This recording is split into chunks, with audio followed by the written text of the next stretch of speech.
Bom, pessoal, hoje Café? a gente vai continuar a nossa série de estudos sobre a parte histórica do livro de Gênesis. E na última lição, a gente observou no capítulo 17 algumas coisas que aconteceram no relacionamento entre Abraão e Deus.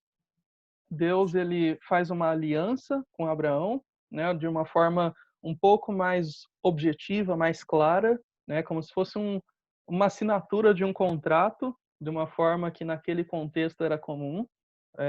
Também vimos a mudança de nomes, tanto de Abraão quanto de Sara. Isso foi um marco muito importante na vida dos dois, que mostrava a maneira como Deus queria conduzir a vida deles e da descendência deles. Nós vimos também Deus instituindo um sinal dessa aliança, que até então não existia um sinal, que foi a circuncisão. Foi uma forma de Deus mostrar uma consagração da descendência de Abraão. Afinal de contas, era por intermédio do órgão que era operado que vinha a descendência. Então, Deus estava mostrando, através daquele sinal, uma consagração da sua descendência. E, por fim, a gente viu também nesse capítulo que Abraão demonstrou um certo receio, né? Porque já tinha passado muitos anos e essa promessa de Deus parecia cada vez mais difícil de se cumprir. Então, Abraão sugere a Deus que Ismael seja o herdeiro dessa promessa, que a partir da linhagem de Ismael, né, ele já tinha 12 filhos, então ele poderia ser a pessoa, ele teria 12 filhos, então ele poderia ser essa pessoa indicada para dar continuidade à descendência. Mas Deus diz que não. Deus diz que era por intermédio de Sara que eles teriam um filho que se chamaria Isaac, e aí sim Deus daria continuidade. Esse foi o capítulo 17, e logo depois a gente entra no capítulo 18, quando acontece uma visita muito especial lá onde Abraão. Primeiro, só para a gente entender que não tinha passado muito tempo, Ô, Edson, porque... Oi, seu áudio tá cortando um pouco. tá Eu cortando? acho que é a sua internet aí. Se Pode ser. só eu estiver sentindo isso, talvez seja aqui. Uhum. Mas eu acho que é aí. Aqui também Sei tá lá. ficando. É, Aqui tá. não, fechou. Eu Tenta vou... desligar o Wi-Fi do celular. Uhum. Tô tentando falar sem vídeo, agora eu desliguei o Wi-Fi. Como é que tá aí para vocês agora? Mesma Tá coisa? isso. É, Melhorou? Aqui, ótimo. pelo menos. Então, vamos continuar assim. Qualquer coisa, vocês me dão um alô aí. Beleza. Capítulo 18, então, a gente chega num momento muito... numa visita muito especial que acontece lá na tenda de Abraão. Aparentemente, não se passou muito tempo desde o capítulo 17, porque Abraão tinha 99 anos e ele tem o filho com 100. Então, se os anjos anunciam que eles teriam um filho daqui a um ano, é porque não passou mais de um ano, né? Ele ainda tinha seus 99 anos. Então, desde o capítulo 17 até o 18, não se passou muito tempo. A gente só não sabe quando. Mas vamos lá. Capítulo 18 de Gênesis, todo mundo aí com suas Bíblias abertas. A gente vai olhar primeiro os dois primeiros versículos aqui. Gênesis 18, verso 1. O Senhor apareceu a Abraão perto dos carvalhos de Manre, quando ele estava sentado à entrada da sua tenda, na hora mais quente do dia. Abraão ergueu os olhos e viu 3 homens em pé, a pouca distância. Saiu da entrada de sua tenda, correu ao encontro deles e curvou-se até o chão. A primeira coisa que nos chama a atenção aqui é que o verso 1 começa dizendo que o Senhor, né, o próprio Deus, aparece para Abraão lá perto da sua tenda. E o verso 2, ele já diz, por sua vez, que tinham 3 homens em pé perto dele. Né? A gente vai entender isso do contexto. A Agora forma de... cortou muito. Cortou bastante? Cortou bastante agora. Ai, meu pai. Tá, vocês estão me ouvindo bem agora? Agora estamos, mas agora, bem agora, quando você terminou de ler os versículos, começou a cortar muito. Ó, eu vou tentar pelo celular, só para ver como vai ficar aqui. De repente, né, vai que tenha a Sim, você ver. tá com o celular conectado já na sala? Eu tô com o notebook e o celular na mão aqui. Então, Uhum. dependendo de como for. Ó, agora eu vou desativar. E aí, como é que tá? Muito melhor.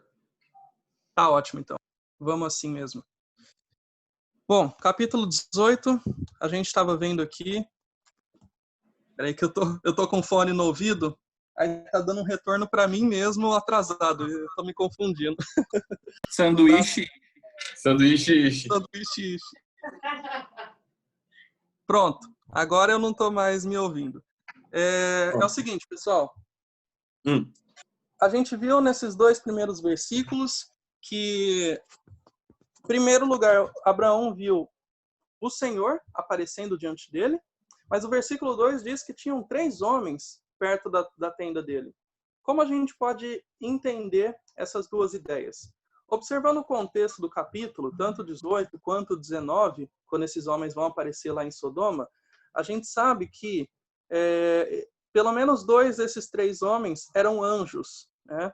Isso vai ficar claro aqui mesmo no capítulo 18. Mas o terceiro era o próprio Senhor, numa aparição que os teólogos costumam chamar de teofania ou cristofania, que é uma aparição de Deus na sua forma física, portanto, a pessoa do Filho aparecendo ali, tanto para Abraão como em outros momentos do Velho Testamento, ok? Então, nesse momento, quem estava entrando em cena? O Senhor, numa aparição física, e 2 anjos. Porém, eles estavam, assim como em vários outros momentos, aparecendo em forma humana. Então, eles eram pessoas que comiam, que bebiam, que conversavam, que tinham as mesmas características de seres humanos, ok? E Uhum. aí, entendido isso, a gente pode continuar para ver como foi a recepção de Abraão para esses homens. Em primeiro lugar, no verso 3 até o 8, a gente vai ver o seguinte. Disse ele, meu senhor, se mereço o seu favor, não passe pelo seu servo sem fazer alguma parada. Mandarei buscar um pouco d'água para que lavem os pés e descansem debaixo desta árvore. Vou trazer-lhes também o que comer, para que recuperem as forças e prossigam pelo caminho, agora que já chegaram até este seu servo. Está bem, faça como está dizendo, responderam. Abrão foi apressadamente à tenda e disse a Sara, depressa, pegue 3 medidas da melhor farinha e amasse-a e faça uns pães. Depois correu ao rebanho e escolheu o melhor novilho e o deu a um servo, que se apressou em prepará-lo. Trouxe então coalhada, leite e o novilho que havia sido preparado e o serviu. Enquanto comiam, ele ficou perto deles em pé, debaixo da árvore. Vamos destacar aqui alguns pontos que mostram a hospitalidade de Abraão, né? Uma hospitalidade muito bacana, algo exemplar que ele deixa como modelo de hospitalidade. Em primeiro lugar, ele cede a sua casa como pousada para que esses anjos e o próprio Senhor possam se hospedar. Imagina, eles estavam vindo de uma viagem aparentemente longa e ali eles precisariam descansar. Abraão oferece sua própria casa. Ele também oferece água para eles lavarem os pés e também oferece um lugar de descanso sob as árvores. Lembrem que eles estavam visitando Abraão no horário mais quente do dia. E aí Abraão oferece a sombra da árvore para descansar. Ele morava por entre as árvores, né? Os carvalhais de Manre era porque é um lugar que tinha plantações de carvalhos, então eram árvores. E ele oferece ali na árvore, a sombra das árvores para descansar. Ele também oferece comida, né, para eles poderem comer. Mas não foi qualquer comida. Verso 6, ele pede para Sara preparar da melhor farinha.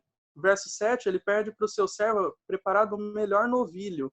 E também faz tudo isso apressadamente. Pede para Sara, pede para o servo também fazer apressadamente, e ele mesmo vai correndo pegar o melhor novilho. E por fim, no verso 8, quando eles estão comendo, Abraão fica em pé perto deles enquanto eles comiam. E isso era comum entre os servos, os empregados, como se fosse um garçom, sabe? Que fica sempre à disposição. O que a gente pode aprender já com esse exemplo de hospitalidade de Abraão? Abraão provavelmente não sabia que aqueles homens eram quem eles eram. Inclusive, Hebreus 13 fala de pessoas que, sem saberem, estavam acolhendo anjos na sua casa, né? Pensando que eram homens normais. Provavelmente Abraão foi um desses casos. E o que a gente pode aprender com isso é que o nosso zelo para com Deus, né, o nosso zelo em fazer as coisas para o Senhor, também deve se manifestar no nosso zelo em servir o próximo. E esse exemplo Abraão estava dando aqui nessa passagem. Então, a gente pode entender essa atitude, esse gesto de hospitalidade de Abraão como mais um passo rumo ao amadurecimento da sua fé. Porque ao servir aqueles homens viajantes, ele estava demonstrando o que o Senhor esperava dele, certo? O zelo para com os homens também é visto como zelo para com Deus, especialmente aqueles que são salvos, né? Então, quando a gente faz alguma coisa para o nosso irmão, o Senhor toma para si mesmo, seja uma gentileza ou seja uma ofensa. Então, isso é algo que a gente deve tomar cuidado. Depois dos versos 9 ao 15, a gente vai ver uma conversa depois dessa refeição. Provavelmente aqui eles entenderam que eram anjos e não mais homens normais.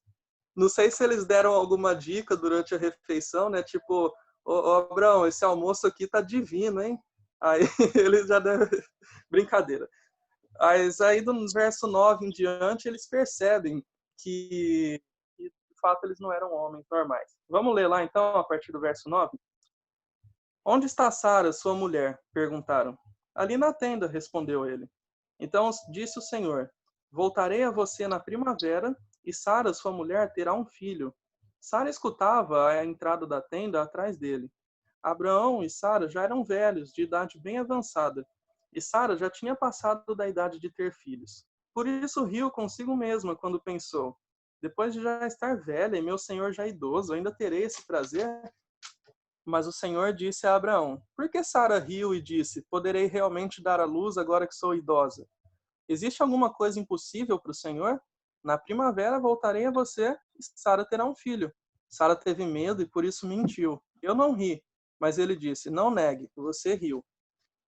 Aqui a gente vê duas coisas. A soberania de Deus em deixar claro quando esse filho nasceria e como ele nasceria, de um nascimento normal, sem nenhum tipo de interferência, como nascimento de um filho fora do casamento, qualquer jeitinho que eles pudessem dar. Então aqui Deus deixa claro, é a minha soberania que vai ser manifesta no nascimento desse filho.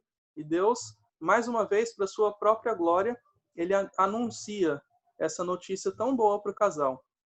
Mas além da soberania de Deus, a gente vê também a fragilidade da fé humana, né? Essa fragilidade aconteceu tanto no capítulo 17, quando Abraão questiona para Deus se Ismael não seria a melhor opção, e aqui Sara também faz isso quando ela começa a rir e diz, né, depois de já estar velha, meu senhor ainda idoso, como que eu vou ter filho, né? Já não bastava ser estéril e agora já passaram pela menopausa e andropausa, né? Já eram velhos.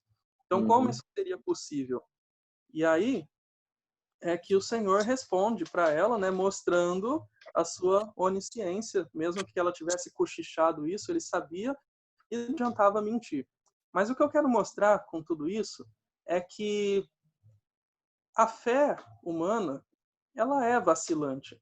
A gente nunca deve se assustar quando a gente pisar na bola na nossa caminhada com Deus e achar que por isso a gente não é um servo de Deus, que está tudo errado e desanimar. Pelo contrário, isso deve ser um incentivo para que a gente continue buscando crescimento e continue servindo a Deus. Abraão e Sara, eles não deixaram de servirem tanto a Deus quanto aos estrangeiros só porque a fé deles era vacilante. Eles continuaram firmes no seu amadurecimento de fé. Então, a gente não pode ter esse pensamento de que a gente só vai servir a Deus quando tivermos uma fé perfeita, uma fé que não vacila, porque isso nunca vai acontecer aqui na Terra. Então, é natural que naquele momento, com aquelas razões que a gente já discutiu bastante, eles tivessem esse vacilo da fé, eles duvidassem um pouco. mas é mais notável para a gente nesse capítulo a atitude de Abraão em ser hospitaleiro, em demonstrar, né, a sua atitude para com o próximo, do que esse vacilo. Eu acredito que no saldo de tudo ainda foi positivo, sabe? E aí a gente encerra a primeira parte do capítulo. Eu queria que, se vocês tiverem alguma dúvida, alguma observação sobre o assunto, podem falar aí pra gente, aí a gente vai para a segunda parte. Tudo ok, então? Beleza. Vamos lá? Então a gente viu essa visita especial na tenda de Abraão e vimos que essa visita ela teve um anúncio de uma bênção. Mas depois, quase no final da visita, vai existir um anúncio de um castigo. Então eles vão falar algo muito ruim que vai acontecer e que isso vai provocar em Abraão uma série de sentimentos diferentes e que também vão servir para o nosso ensino, né? A forma como essa conversa se deu, como ele se comportou. Vamos olhar com mais calma. Verso 6 até o 9, a gente vai ver qual foi esse anúncio. Verso 16, para partir, avistaram lá embaixo os faraós a competir-se. Então o Senhor disse: Esconderei de Abraão o que estou para fazer? Abraão será o pai de uma nação grande e poderosa, e por meio dele todas as nações da terra serão abençoadas. Pois eu o escolhi, para que ordene aos seus filhos e aos seus descendentes que se conservem no caminho do Senhor, fazendo o que é justo e direito, para que o Senhor faça vir a Abraão o que lhe prometeu.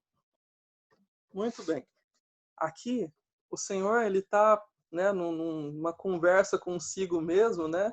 Ele está se perguntando se seria justo ele esconder de Abraão o que ele estava para fazer. Porque, de certa forma, isso envolvia, né, a sua família também e envolvia os seus planos para com as terras vizinhas, né? E Deus, observando Abraão como aquele que tinha feito uma aliança com ele no último capítulo, Deus decide contar para ele, Deus decide revelar a ele aquilo que ele estava para fazer. Uma coisa interessante, né? Ainda hoje o Senhor se revela a nós. A gente sabe como, é pela palavra. Mas esse tipo de situação de Deus falar o futuro para a gente, particularmente, isso não vai acontecer. Não adianta a gente ser o crente mais exemplar de todos, que Deus não vai falar para a gente coisas sobre o futuro. O que aconteceu aqui é que o Senhor estava avisando tanto Abraão, quanto Noé lá no passado, quanto Ló. Deus avisa algumas coisas para os seus servos, aqui nessa história, com uma finalidade específica, e não para satisfazer a curiosidade humana deles. Então, hoje a gente não tem necessidade de ter nenhum tipo de revelação extra-bíblica, mesmo que a gente seja muito íntimo do Senhor, ok? Mas ainda assim a gente pode buscar a revelação dele, aqui na Bíblia. Inclusive, a gente precisa entender que, assim como diz lá em Deuteronômio 29, as coisas reveladas são para nós, mas as coisas encobertas pertencem ao Senhor.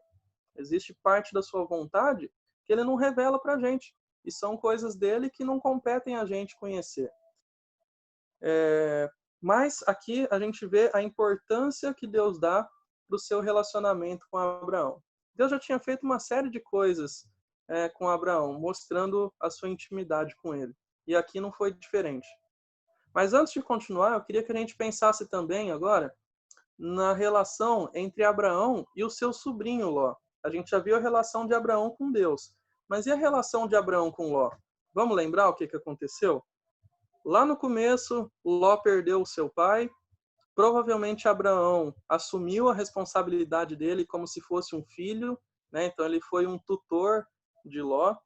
Ele também foi um presenteador quando ele oferece qualquer parte da sua terra prometida para que Ló pudesse morar, e também de uma forma pacífica, né, para que evitasse conflitos entre eles. Quando Ló estava envolvido naquela guerra de 4 contra 5 reis, Abraão foi um libertador do seu sobrinho, né? Resgatou seu sobrinho que tinha sido tomado como prisioneiro.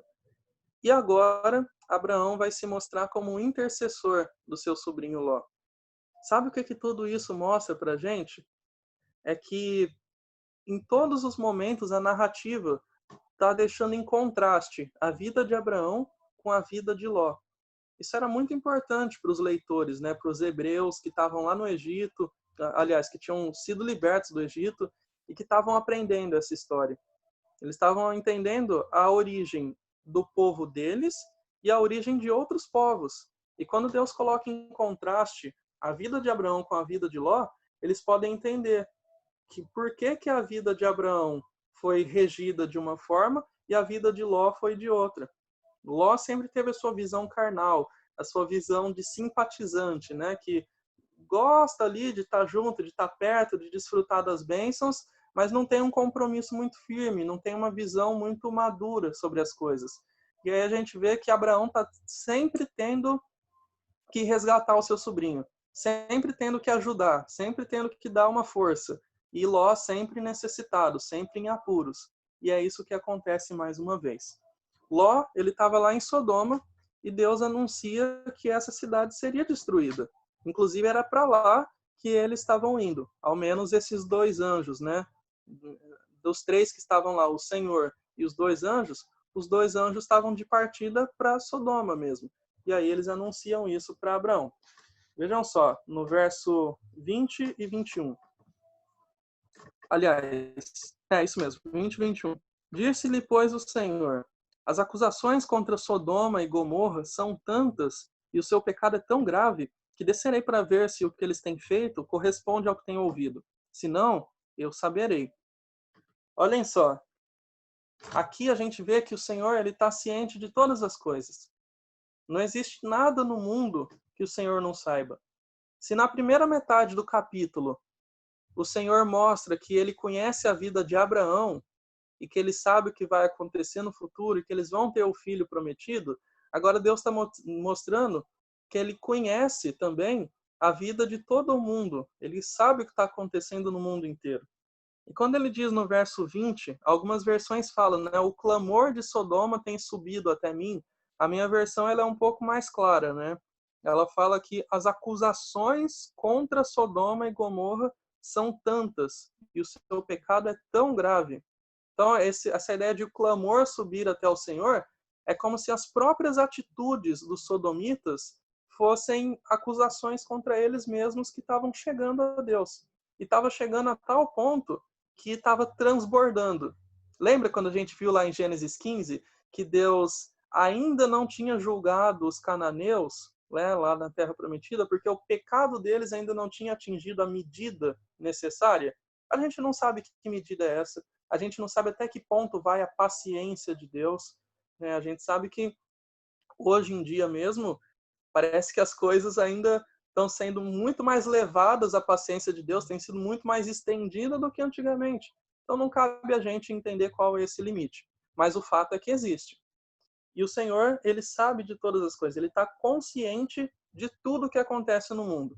Toda maldade, a fome na África, o coronavírus, essas coisas todas, o Senhor está ciente sim, e ele não está de mãos atadas, ele não está de braços cruzados. Ele está fazendo o que ele precisa fazer, ele está permitindo o que ele precisa permitir, e a gente precisa confiar nisso, ok? Mas esse seria um assunto mais profundo para a gente tratar, e em outro momento a gente pode falar sobre isso. Mas qual foi o problema de Sodoma?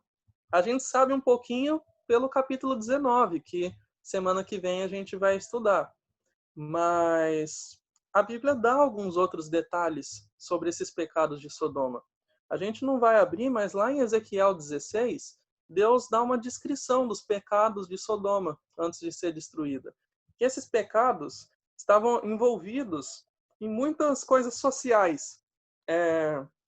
Pecados de injustiça social, o rico oprimindo o pobre, muita violência, né?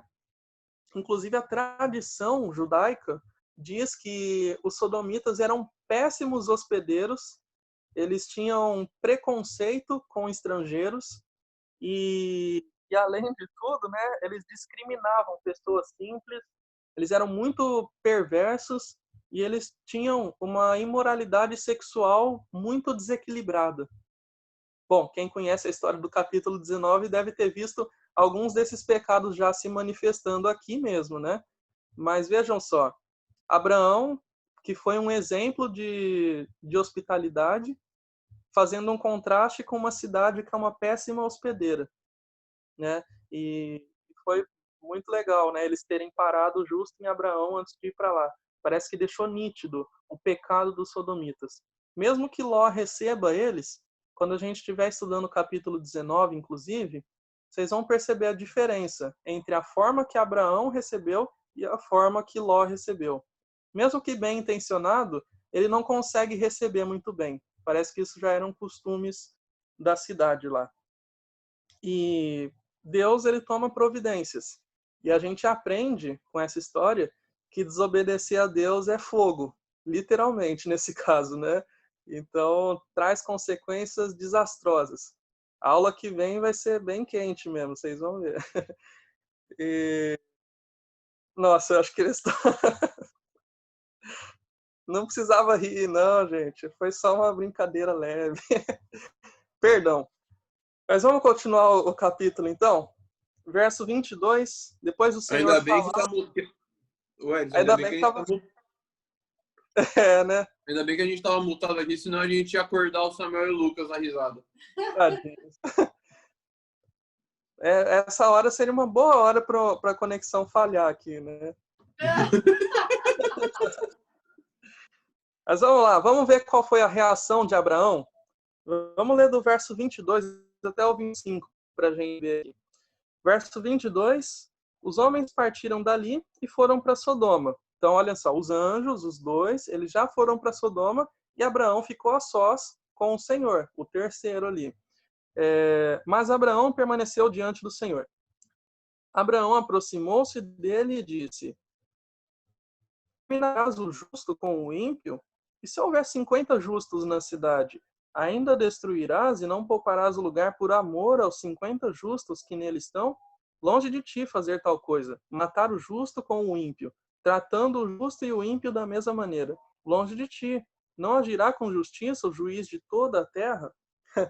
Aqui é até curioso olhar esses versículos, né? Porque o mesmo Abraão, que até um capítulo atrás estava duvidando de Deus e dando sugestões para ele, o senhor não quer ficar com Ismael mesmo como herdeiro da promessa, né?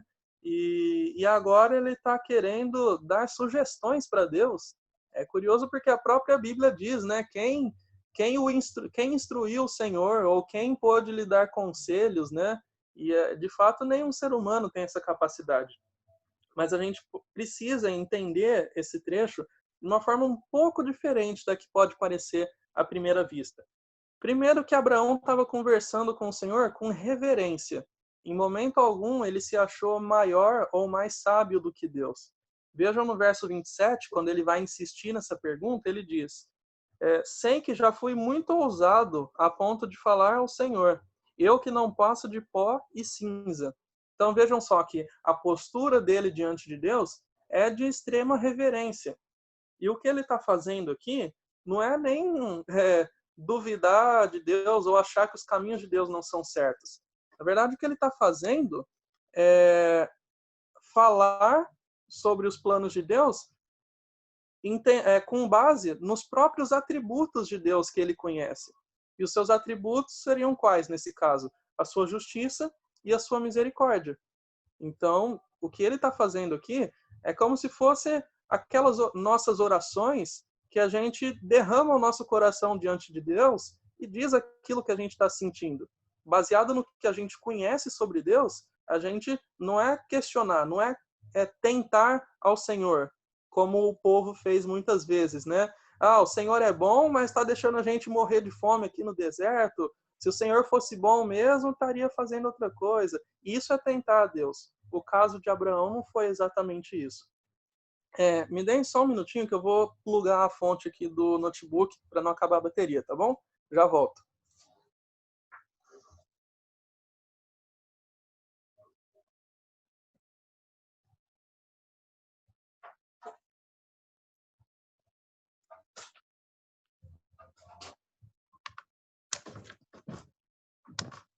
Voltei. Ô, Erison, só uma coisa. Aham. Não precisa resetar a sala? Já estamos com 50 minutos. Então, né? Estranho isso. Será que a gente Tá bom. foi, foi Vamos continuar, que é contemplado Deus hoje? abençoando. É, o modo Pro. É isso aí. Essa semana eu fiz um que era 2 horas e meia e não precisou resetar nenhuma vez. Olha, será que atualizaram e agora tá deixando Vai rolar? saber. Isso vai ser bom para ceia amanhã. Sim. Bom, Lembrando, amanhã a ceia é no Zoom. Só é lembrar isso todo mesmo, mundo. hein? Senha vai ser no Zoom. Vamos voltar então para o nosso texto. Abraão ele estava baseando o seu questionamento no seu conhecimento próprio de Deus. Ele conhecia a justiça de Deus, ele sabia que ele tinha que julgar o pecador, mas ele também conhecia a misericórdia de Deus que se compadece daqueles que eram justos. Noé mesmo, né, que foi um caso na história que eles conheciam, Abraão sabia que Deus poupou Noé e a sua família por amor a esse justo. E aí ele pergunta, né, mas será que se tiverem 50 justos nessa cidade, o Senhor destruiria também? Aí o Senhor fala, não, Abraão, se tiver 50, eu não destruiria. E aí no verso 26 ao 33, a gente vai ver uma coisa até engraçada. Parece que Abraão está pechinchando com Deus, né? Perguntando se tivesse 45, então, aí Deus destruiria a cidade? Aí Deus fala, também não. E parece até a dublagem lá do Leônidas, do 300, né? Um pouco menos, sempre um pouco menos, para ver até onde que chegava, né? E Deus falando, não, Abraão, eu ainda não destruiria. O último número que Abraão chega, lá no verso 30 e 31, isso. 31 ele pergunta 20, mas no 32 ele fala 10. Isso. Se apenas 10 forem encontrados, e o Senhor responde pela última vez, por amor aos 10, não a destruirei. É interessante como o próprio Abraão percebe o risco que ele estava correndo ali de parecer inconveniente para o Senhor, né? Porque ele mesmo fala, não, mas Senhor, que o Senhor não se ire comigo, eu vou perguntar mais uma vez, né? E ele fala, eu sou só um pó, eu já estou sendo ousado demais em falar com o Senhor, mas e se tivesse menos pessoas? Então vejam só toda a reverência, todo o cuidado dele em falar com o Senhor. Mas o mais interessante dessa passagem não é exatamente esse questionamento, mas é o fato de Abraão ter intercedido pelo seu sobrinho. Talvez esse seja o motivo que o Senhor, em momento algum, repreendeu essas perguntas de Abraão. Porque ele estava vendo ali em Abraão um coração intercessor. Isso é algo que ainda hoje o Senhor deseja nas nossas vidas. A intercessão, gente, ela tem um poder especial de produzir bênçãos para quem intercede e para quem é o motivo da intercessão também. Alguém poderia dizer, mas Deus não sabe de tudo? Por que ele precisa ouvir as nossas intercessões por outra pessoa? Ele não vai fazer o que ele achar melhor, quer a gente peça ou não? Ele não ia destruir a cidade de qualquer jeito, com Abraão pedindo ou não? Tudo isso é verdade. Mas uma das lições que a gente aprende na Bíblia a respeito de oração é que mais do que mudar as circunstâncias, a oração serve para mudar a nós mesmos. Então, quando a gente ora ao Senhor, a gente está assim, derramando o nosso coração para Ele, a gente está entregando para Ele as nossas ansiedades da nossa alma, né? A gente deixa de carregar esse peso tão alto que a gente pode carregar na nossa alma e deposita diante do Senhor. A gente entrega para Ele, deixa tudo aos cuidados dele, confiando e reconhecendo a nossa dependência diante dele. Tudo isso é verdade. Mas aí a gente também entende que as coisas podem acontecer do jeito que a gente espera ou não. E quando não acontece do jeito que a gente espera, é aí que a gente aprende também a se sujeitar à vontade do Senhor, mesmo quando é diferente daquilo que a gente quer. Isso é algo muito comum quando a gente ora pela saúde de alguém muito querido, né? A gente costuma pedir pela recuperação da pessoa, mas a gente precisa aprender a orar também para que seja feita a vontade de Deus. Jesus Cristo, inclusive, deixou esse exemplo para a gente lá no Getsemane, né? Se possível, passa de mim esse cálice, mas, contudo, né, seja feita a tua vontade. Então, Jesus deixou um exemplo ali sensacional para a gente sobre como as orações devem não mudar a situação, mas mudar a nós mesmos. É verdade que, em certos momentos, a Bíblia também dá a entender que as nossas orações são capazes de mudar as circunstâncias, né? Debaixo da vontade de Deus. Tiago mesmo fala que as pessoas pedem, mas não recebem porque pedem mal, para satisfazer as suas próprias, seu próprio egoísmo, seus próprios desejos, né? Seriam desejos fora da vontade de Deus. Mas eu queria que a gente pensasse nesse trecho aqui, olhando para o valor da intercessão. Foi algo tão significativo que lá no capítulo 20, no verso 7, Abraão vai ser chamado de profeta. E a palavra profeta que aparece aqui no capítulo 20, se referindo a Abraão, é exatamente nesse sentido de intercessão por outras pessoas. O profeta, ele trazia uma mensagem de Deus. Vocês vão ver isso acontecendo várias vezes. Mas aqui, Abraão ele foi chamado não por trazer uma mensagem de Deus, mas por interceder por uma outra pessoa. Ele estava fazendo esse papel de, como que eu posso dizer, como se fosse um meio de campo entre Deus e uma pessoa que está a ponto de ser julgada por ele. E ali ele estava fazendo o seu papel de profeta. Então isso foi muito importante. E o próprio Senhor reconheceu a importância dessa intercessão. Depois de tudo isso, depois dessa conversa, verso 33, tendo acabado de falar com Abraão, o Senhor partiu e Abraão voltou para casa. Eu vou dar um spoiler, que eu acredito que todo mundo já saiba, mas no capítulo 19 não foram encontrados nem 10 justos na cidade de Sodoma, por isso ela foi destruída. Na realidade, a gente só pode falar com clareza que tinha uma pessoa justa. E ainda assim, a gente só diria que tem uma porque a Bíblia diz, lá no Novo Testamento. Porque aos nossos olhos, talvez a gente nem chamaria Ló de justo, dependendo do ponto de vista. Mas a Bíblia chama ele de justo e o Senhor o considera justo. Então, isso é o suficiente. Inclusive, uma coisa interessante para vocês repararem na leitura de vocês. Ló, sempre quando ele é colocado lado a lado com Abraão, ele é visto como alguém que pisa na bola, alguém inferior, alguém que comete fracassos, enquanto Abraão comete seus sucessos. Mas Ló, ele também é colocado lado a lado nessa narrativa com Noé. Acontece uma série de coisas parecidas com Noé.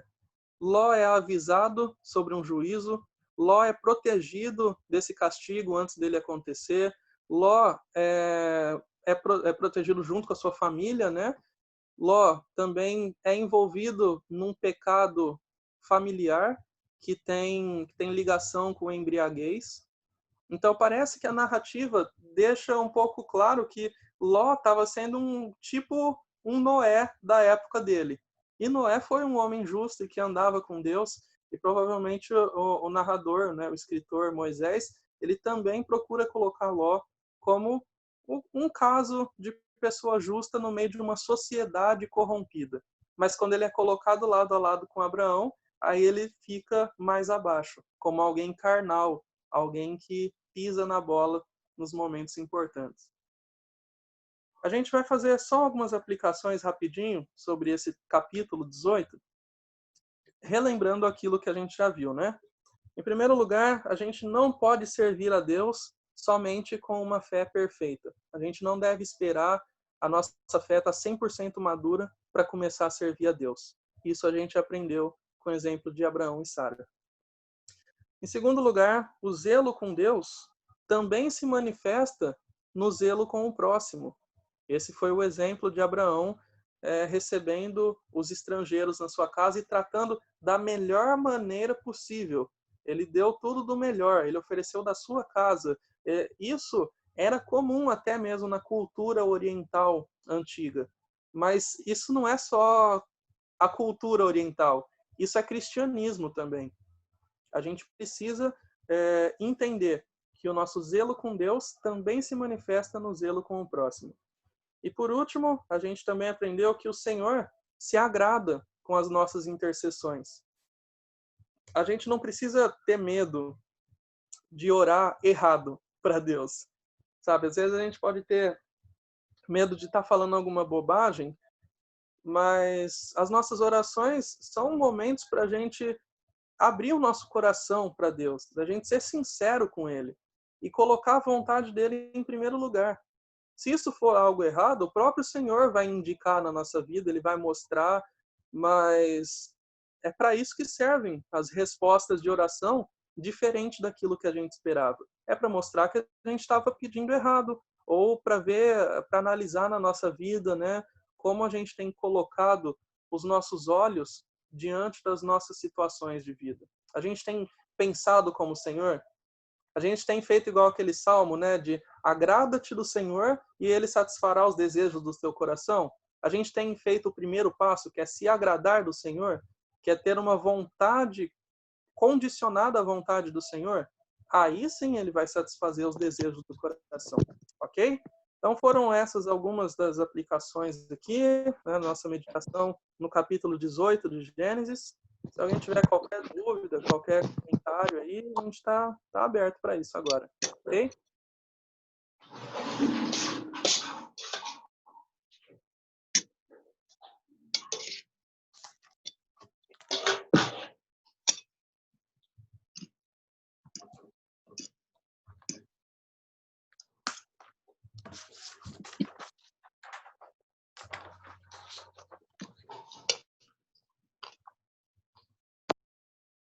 Achei muito interessante, velho, a aplicação que você usou para oração e para a postura de intercessor de Abraão.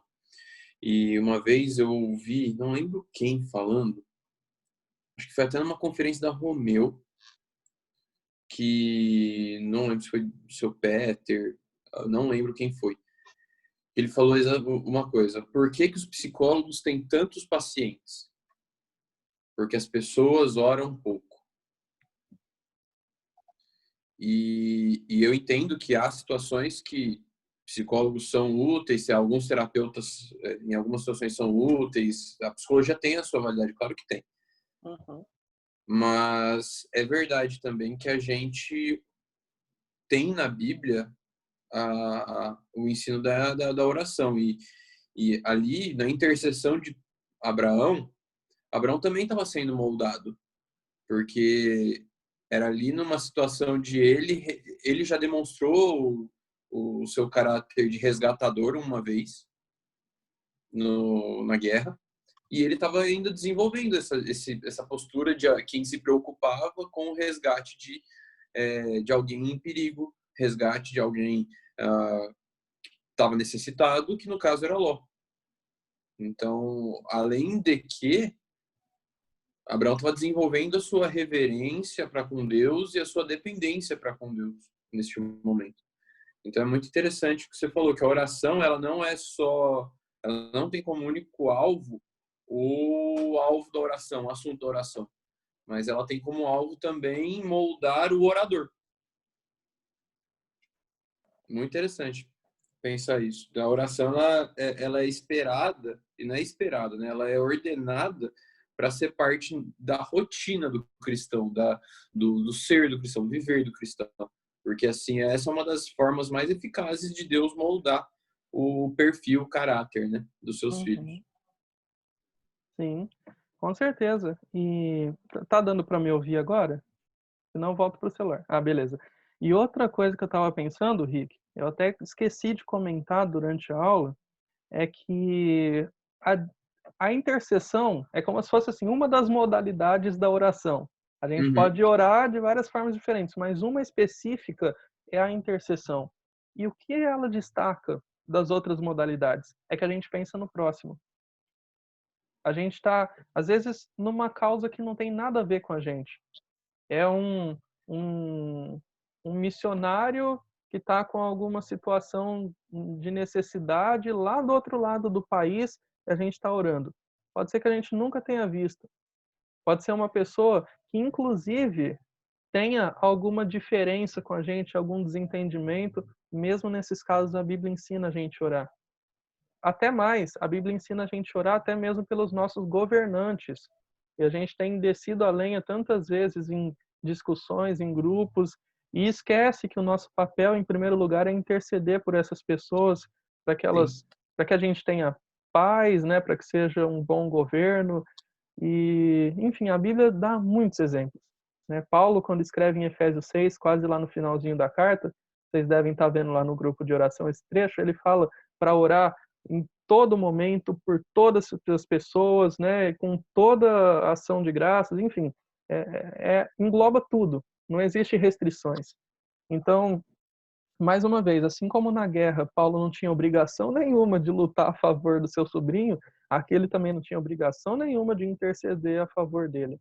E ainda assim ele demonstra esse caráter regenerado pelo Senhor. Vamos lembrar que isso não é natural do ser humano, não era natural de Abraão. Natural do ser humano é ser egoísta. E quando a gente intercede, a gente está desenvolvendo o nosso caráter altruísta, né? Ou como um autor que eu gosto muito, ele fala essa expressão, um caráter outrocêntrico, pensando no outro em primeiro lugar.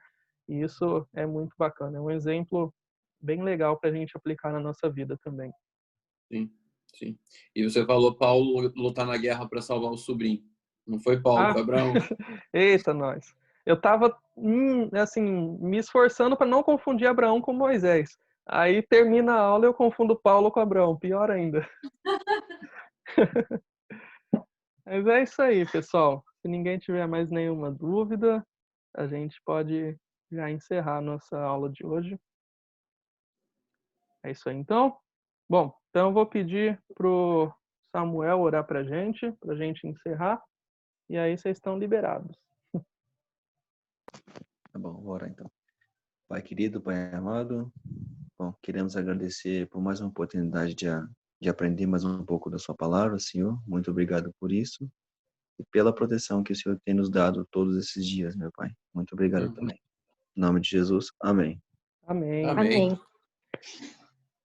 Beleza, então, pessoal. Um abraço aí para todos. Valeu, gente. Lembrando, Tchau, você amanhã gente. no Zoom.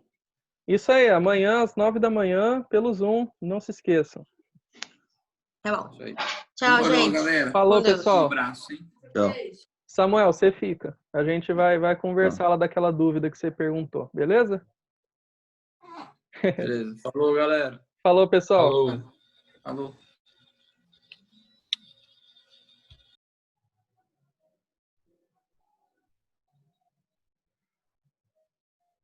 Deixa eu ver. Prontinho, Samuel. Tamo aí. Você tinha perguntado, então, sobre o voto que Paulo fez para raspar a sua cabeça, né? Uhum.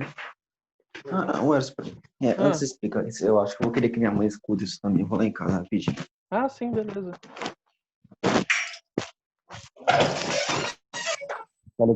Tem uns parentes, né, que são muito questionadores, sabe?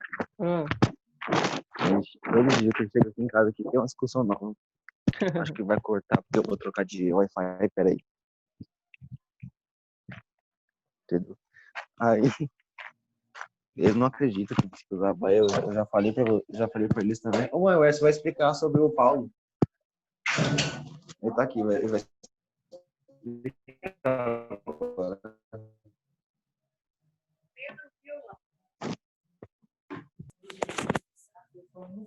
Mas aí tem que ler bastante. Peraí, deixa eu aumentar aqui. Pronto, Wes. Beleza? E aí, Delvânia, tudo bem? Oi, tudo bem? Então tá jóia. Bom, o Samuel tinha me perguntado sobre o voto que Paulo faz lá em Atos, né? Sobre aquele gesto de raspar a sua cabeça, né? E eu imagino que a dúvida seja por que ele fez isso, né? Beleza. Lá no Velho Testamento, a Bíblia fala, né, dentro das suas leis, acho que vocês vão ver isso ou em Deuteronômio, talvez em outros livros, mas enfim, Deus coloca na sua lei uma possibilidade de qualquer judeu fazer um voto diante de Deus, que era um voto de nazireado, ou seja, aquele que ia ser nazireu. Nazireu é uma palavra hebraica que tem a ver com consagração, né? E o que era esse voto de nazireu?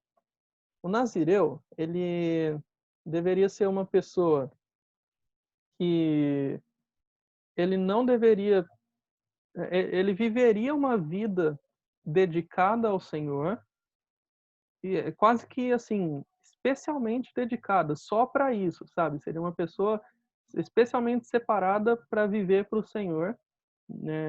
Alguns desde o nascimento, outros iam decidir isso durante a sua vida. Quem foi um nazireu? Um exemplo de nazireu foi Sansão. Então, ele foi um caso que o próprio anjo, quando anunciou o nascimento dele, disse que ele teria que cumprir esses passos do voto de nazireu. E aí, quais eram esses passos?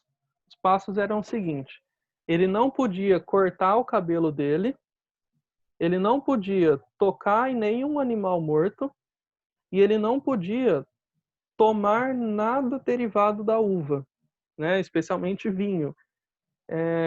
Por que esses votos?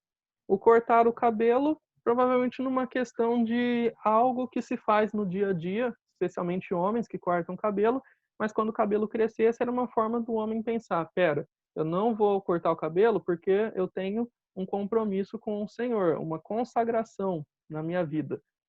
E isso era algo que sempre quando passava um mês e o cabelo crescia, ele ia pensar, não posso porque eu tenho isso. Então era uma forma de lembrar que ele tinha esse compromisso com o Senhor. Por que ele não podia tocar animais mortos?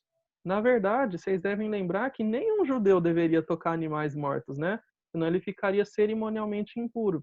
Mas no caso do nazireu, era mais grave ainda se eles fizessem isso. Então, era como se assim, não era só cerimonialmente impuro que eles iam ficar. Eles estariam pecando e quebrando o voto deles. E por que não podia beber vinho? Porque o vinho, na Bíblia, simbolizava a alegria. E quando o homem tem a sua alegria de forma natural, de forma normal, né? Quando a pessoa bebe o vinho, ela fica um pouco alegre, né? É que hoje em dia as pessoas abusam muito disso. Mas o que o nazireu, quando não tomava vinho, tinha que pensar? A minha alegria não está nessas coisas normais que todo mundo pode fazer. Eu tenho uma vida consagrada e minha alegria precisa ser reservada a uma vida consagrada ao Senhor. Então, essa... Oi? Você falou que nazireu, todo nazireu faria isso, no caso, de não cortar o cabelo, ou esse aqui é só o caso do Sansão? Isso. Nenhum nazireu deveria fazer essas coisas. Então, Sansão, ele foi um nazireu meio que obrigado, né? Porque o anjo falou para os pais consagrarem ele desde nascido. Mas os outros judeus que se tornassem nazireu com o tempo, eles escolheriam esse voto.